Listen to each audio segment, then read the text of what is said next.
आज टॉपिक है amyloidosis means amyloid.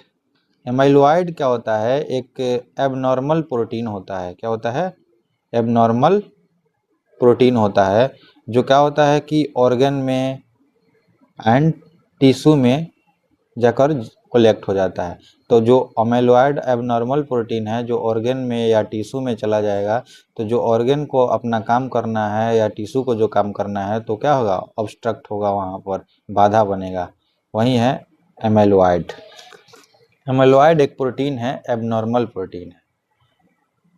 Amyloid is a pathological fibriller protein deposited in extracellular space in various tissue and organs of body in variety of clinical condition.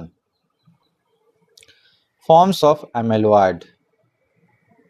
Physical nature of amyloid. Chemical nature of amyloid. Physical में क्या होता है? All types of amyloids are composed of non branching fibrils of 7 to 10 nanometre diameter. Chemical nature of amyloid. About 95% of the amyloid material consist of मतलब बना होता है fibril protein का। Each fibril consist of physical nature of amyloid में होगा each fibril consist of beta pleated sheet polypeptide chains and is wound around one another मतलब एक के ऊपर अराउंड क्वाइल्ड हो जाता है। रिमेनिंग केमिकल में remaining 5% consist of proteoglycan. Protein और glycan means carbohydrate. Proteoglycans, glycosaminoglycans, serum amyloid etc। ठीक, अब आगे इसको देखते हैं। इसका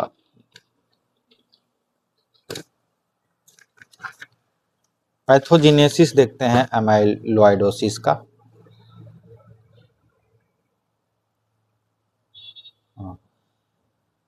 Amyloidosis is a disorder due to abnormal folding or misfolding of protein.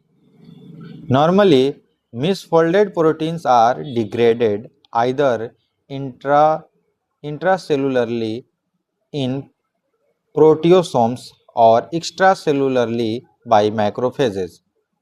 ठीक, मतलब सेल के बाहर रहेगा तो माइक्रोफेज उसको खा जाता है। In amyloidosis, there is a failure of control mechanism production of misfolded protein, which exceed the degradation and in accumulation outside cell। जो हम पहले ही बताए थे कि जो एमाइलॉइड होता है सेल में या सेल ऑर्गन में चला जाता है और जो ऑब्स्ट्रक्शन करता है उसको काम नहीं करने देता है। तो in amyloidosis there is a failure of control mechanism production of misfolded protein which exceed the degradation and in accumulation of outside cell। वही जो बोले थे हम, accumulation हो जाता है। These misfolded proteins are unstable and self-associated, deposited as fibril means धागे जैसा रहेगा in extracellular tissue, जो बोले थे टिश्यू में चल जाता है। पैथोलॉजिकल इफेक्ट, ये जो पढ़े अभी तक ये पैथोजेनेसिस था, ये क्या है? आप पढ़ेंगे pathological effect. Pathological effect, pressure on adjacent normal cell lead to atrophy of cell. Pressure on adjacent normal cell, अब जैसे इसके वजह से जो सेल है उसके बगल में प्रेशर ज़्यादा क्रिएट होगा तो क्या हो जाएगा? सेल अट्रोफी हो जाएगा, माने सेल का साइज छोटा हो जाएगा।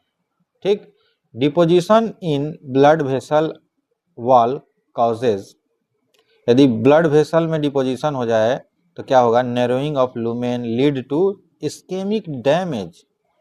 अब इस्केमिया हो जाएगा। इस्केमिया मीन्स ऑक्सीजन की कमी से जो सेल डेड हो जाता है, मसल्स डेड हो जाएगा, उस इस्केमिया बोलते हैं।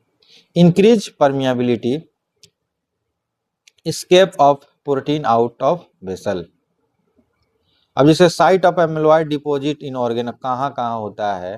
तो ऑर्गन क्या है? साइट ऑफ एमिलॉइड डिपोजिशन है। किडनी है ना, मेसेंजियम बोलते हैं उसको। हार्ट है तो उसको सब इंडोकार्डियम बोलते हैं। ब्लड वेसल है उसको बोलते हैं सब इंडोकार्डियम। लीवर है तो उसको बोलते हैं स्पेस ऑफ डीसेस। जॉइंट है तो उसको बोलते हैं कार्पल टनल सिंड्रोम, जो मीडियन नर्व होता है डैमेज होता है तो होता है। स्किन में हो जाता है पिंच पर प्यूरा। जीआईटी में क्या होता है ऑर्गेनोमेगैली। ऑर्गेनोमेगैली मीन्स ऑर्गेन बड़ा हो जाता है। Spleen white means sago spleen. Spleen red means lardaceous spleen. ठीक, अब देखते हैं मॉर्फोलॉजी। मॉर्फोलॉजी में जैसे main organ involve, secondary amyloidosis, primary amyloidosis. तो secondary amyloidosis means kidney, liver, spleen, lymph node, adrenal and thyroid. Primary amyloidosis जो होता है हार्ट हो गया, जीआई ट्रैक्ट हो गया और रिस्पिरेटरी ट्रैक्ट हो गया, पेरिफेरल नर्व्स हो गया, स्किन है या टंग है। ग्रोथ में if the large amount accumulate affected organ or are in large form and have a waxy appearance। Cut surface plus iodine लगाएंगे तो येलो कलर आएगा। Yellow colour surface sulphuric acid से तो ब्लू कलर देगा। This method was used for demonstrating cellulose और starch. Starch पता ही है blue colour देता है।